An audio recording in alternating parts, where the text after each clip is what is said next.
I want to thank you for coming here today on such a rainy day, and I want to thank my colleagues behind me for all joining in on this press conference.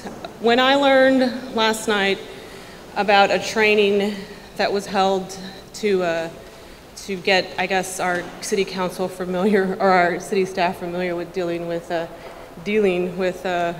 female council members, I was a combination of shocked, appalled, speechless. The City of Austin has a responsibility to foster inclusion and embrace the diversity on council and in our community.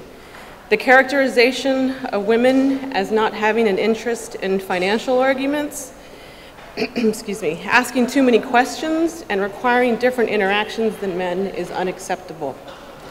Our community is beyond the archaic rhetoric used in these trainings, and the viewpoints espoused in this training are not in line with Austin's values, and our city employees deserve a higher standard. Every city employee and resident in the City of Austin has the right to be treated with dignity and respect by our government. This training did not meet the standards we expect from our city leadership. Instead, trainings for city staff should have focused on constructive topics around the new system of governments, not used as a way to marginalize half of our population with outdated perceptions of women. We need to ask ourselves, what kind of message are we sending our daughters in our community when city leadership gives trainings about the necessity to treat them differently? We should be finding ways to move forward, not setting the clock backward by reinforcing stereotypes. And I want to introduce Councilmember Houston, who will give some brief remarks as well.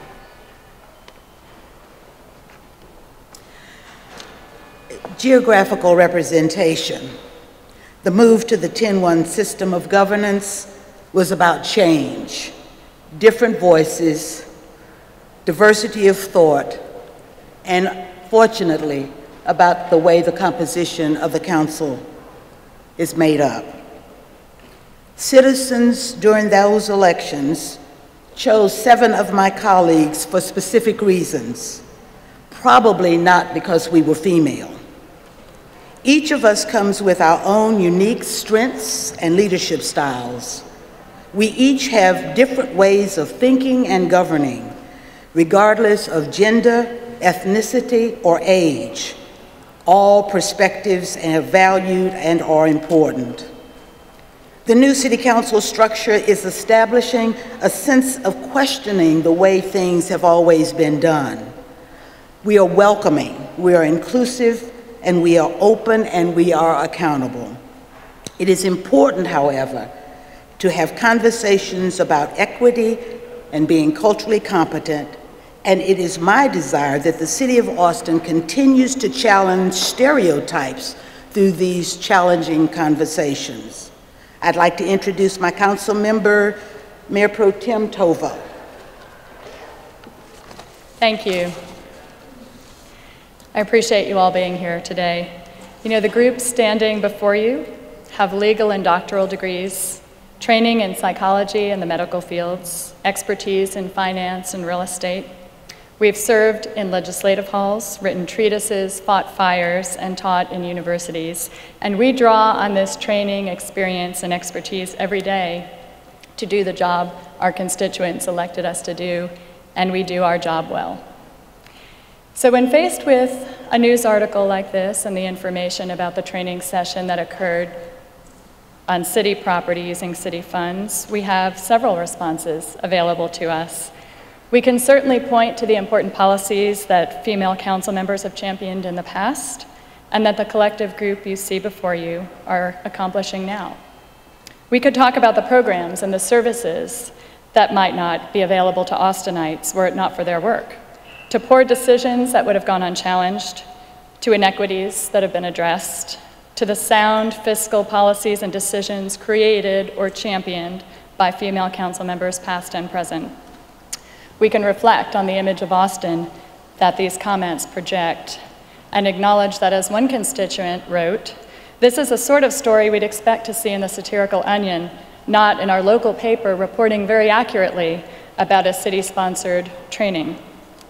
We can, and we certainly should, make sure that the young men and the young women in our community who hear these essentialist stereotypes know that their city leaders, all of us, reject the speaker's remarks and the basic assumptions, and that this is not the leadership message we want to send to our youth and to our community.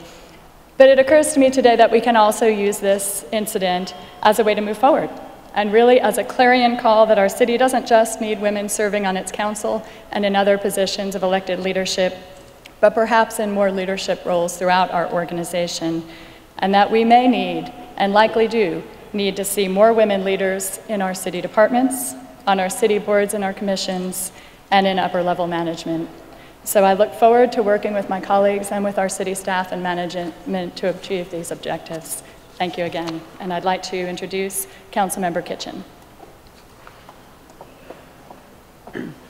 Thank you all for being here. You know, intended or not, it's important that people understand that some of the ideas and the stereotypes that were expressed by the speaker in the training that we're referring to are both troubling and to many we have heard from in our community, including ourselves, insulting.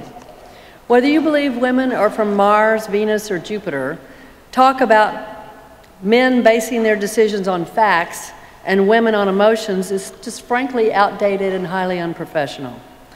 We do agree that a larger council with more diverse experience will be and is asking more questions, and that's good. That's a strength that we all bring to the table, as women and as men. Because Austin City Council needs to be asking questions about our community, our schools, our safety, our equity, our environment, our health, and much more. Questions that are important to accountability, to good policy, and to finding solutions for the major challenges we face as a city. And yes, these questions often involve numbers, and guess what? That's not a problem for women. Women have been managing the finances of governments, businesses, small and large, and I may add households for many, many years. So perhaps that's why so many women are being elected to office. The public recognizes the need to raise questions about how government is being conducted in our city. So this is 2015 in Austin, Texas. We have serious problems and we need to be asking questions. And I just want to add my voice to the voice of my colleagues. I was frankly stunned last night when I saw the article, and I'm amazed that we're even having this conversation today. And I want to suggest to our city management that this incident raises questions about our city's culture, and someone's expressed judgment that city staff would need extra training on how to talk to a female majority city council. You know, change is hard, and a critical piece of our future success as a city and a city government is dependent on embracing diversity on our council and in our community.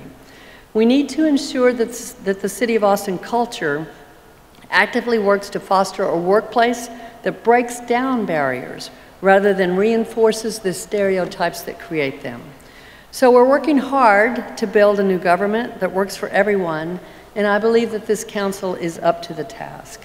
I want to introduce my colleague, Councilmember Troxclair. All of us, as elected officials, strive to be great leaders. Not great female leaders, not just great for a young person, not just a great minority leader. Great leaders. And in order to achieve that, we must foster a culture that seeks acceptance for our differences and also recognition for our contributions in an equal way. There are so many reasons why women make great leaders that were overlooked in city training. The things that were mentioned about questioning and empathy are all things that also lead to thoughtful policymaking and responsible decision-making. According to the National Women's Business Council, there are 7.8 million women-owned businesses in the United States. Women who are managing budgets, signing paychecks, and effectively leading our employees, our economy, and our communities every day. There are millions more women who are managing their family finances, crafting government budgets, and women who are scientists, engineers, teachers, or chief financial officers of cities like Austin. All of these women can do math. All of these women understand how to make financial decisions, and having policymakers who weigh not only the financial impact, but also the human impact of these decisions helps create a stronger community. And questioning is the core of knowledge and education, the root of innovation, and is critical to effective policymaking. I am so proud to be a part of a council of both men and women who challenge the status quo, questions assumptions, seeks creative solutions, and is constantly looking to improve our city as a whole and the policies that shape it. We will continue to ask questions as long as there continues to be opportunities to develop and to improve. Working with a smart group of people, curious people, and people who are devoting their lives to public service is one of the greatest honors of my life. Differences of our gender, race, or background only contributes to what we can learn from each other and to the creativity that exists when we set aside judging our differences and rather simply embrace them. The training that occurs reminds us of the obstacles of negative stereotypes that are unfortunately still alive today. I'm confident that another training like this will not happen in our city, and that one day these stereotyped differences will not lead the conversation, but rather each individual will be appreciated for their skills, their capabilities, and our differences that contribute to effective leadership. Now I want to introduce my colleague and Councilmember Gallo. Thank you, and thank you to all for being here and taking your time to be a part of this important discussion. And I really want to thank the Statesman for bringing this forward, because as you can tell, it is not something that we were aware of, and I think it is important for us to be aware of this. It is such a privilege to stand here with the other 6 women council members who are just incredible representatives of this community, and to also appreciate the men that are council members that are standing here with us also as we address this issue. These women have made incredible statements, and rather than repeat those, I just want to add a few more, because I agree with everything that's been said to this point.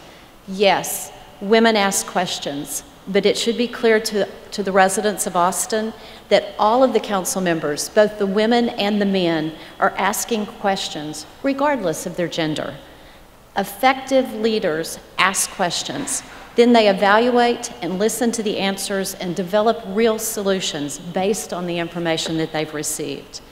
What is so concerning to me about the presentation, the training session, was that it grouped all women together and stereotyped their thought processing and analytical skills. This message is so inappropriate and so outdated. These are not Austin values. These are not my values, and they send the wrong message to our future women leaders of tomorrow. I am so honored to serve with the other people on this council and to be included in the message that we want our community to hear. And I'd like to introduce Councilmember Poole. Thank you, Councilmember Gallo, and I too echo all of the comments that my colleagues have said before me, and also to thank you all for coming to hear us respond. I have to question the culture that allowed such a training session to be considered, along with the fact that no council office was aware that the session even occurred.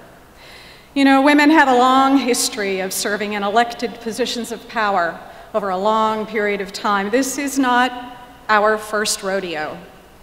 This historic woman council majority is something to celebrate, not manage or deal with, nor should it be overlooked or diminished. Women don't read agenda information. We don't want to deal with numbers. Come on, this is 2015 in Austin, Texas, folks. That's not what you have before you. Austin is a welcoming city.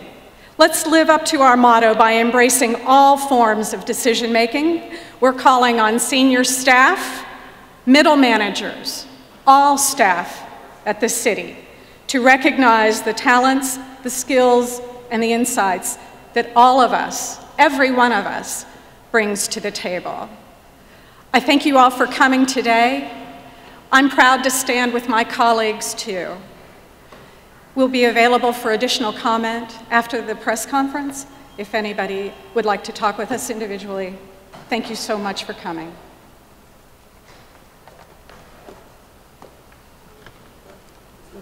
What's the mayor going to say something? Is he going to say something?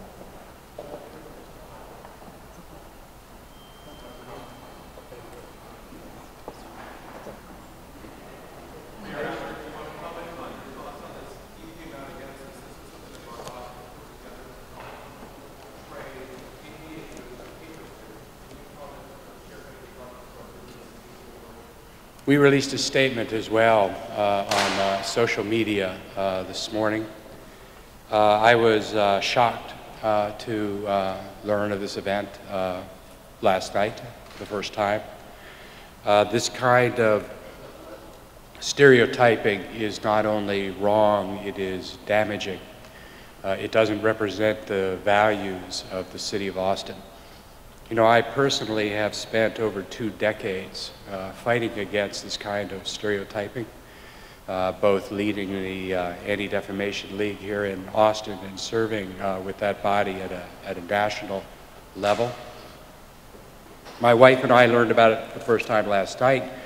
My wife is a CPA, someone who works with numbers. One of our daughters is like any healthy 24-year-old from the city of Austin, now monetizing her startup, where her role is not only as co-founder but also as the coder and developer of that website. We need to do better than this, and we need to understand how we got here, and to make sure that we are not here again.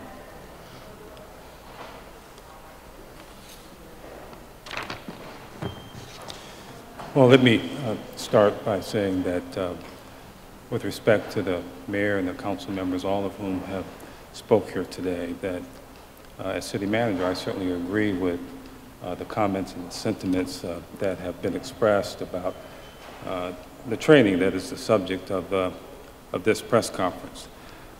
This is not in any way a reflection of our culture here, our philosophy, or our approach toward managing the organization, nor our approach to partnering with this city council.